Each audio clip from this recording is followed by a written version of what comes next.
পয়গম্বর মুসা নবী আল্লাহর কাছে কথা বলার জন্য যাচ্ছে, এমনি একজন ধনী লোকের সাথে সাক্ষাৎ। ধনী কয়, মুসা রে, ও মুসা, আমার এত ধন হিসাব রাখতে পারি না, আল্লাহরে জিগাইবানি কি করলে আমার ধন কমবে? মুসা নবী কয়, ঠিক আছে জিগাইব।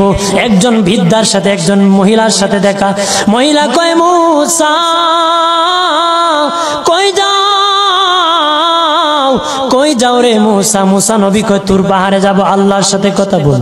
মুসা রে, আল্লাহরে জিগাইবানি, আমি গরিব মানুষ, আমি ভালো কিছু কিনতে পারি না, ছেলে মেয়েকে ভালো কিছু খাওয়াইতে পারি না, ভাঙ্গা গোর, এত গরিব, ভালো করে ঘর বানাইতে পারি না, আল্লাহরে জিগাইবানি কি করলে আমার উন্নতি হবে, ধনী হব, টাকা পয়সা হবে, আল্লাহরে জিগাইবানি।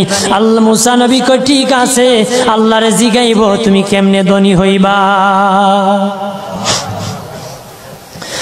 আল্লাহ নবী মুসা নবী তিন রাস্তার মোড়ে যা দেখে একটা লোক বসে আছে, তার দুই হাত নাই, দুই পা নাই, দুই হাত নাই, দুই পা নাই। ওই লোক ডাক দিয়া কয়, মুসা রে, জীবনে কোনোদিন নিজে হাঁটতে পারি নাই, নিজ হাতে খেতে পারি নাই, কেউ খাওয়াইলে খাই, নতুবা উপবাস থাকি, বৃষ্টি আসলে ভিজি, সেখানে আমি আবার শুকাই। ও মুসা, জীবনে কোনো কাজে দুনিয়ার লাগি নাই, আল্লাহরে জিগাইবানি কোন কারণে আমারে বানাইছে?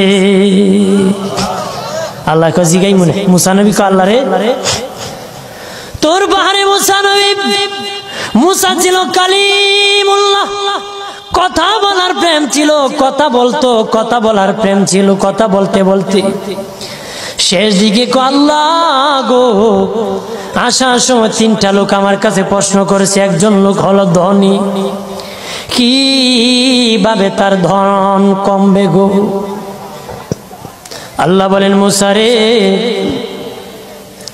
তারে জানিয়ে দাও, যাকাত দেওয়া যেন বন্ধ করে দে, শুকরিয়া আদায় করা যেন বন্ধ করে দে, তাহলে আমি প্রভু আল্লাহ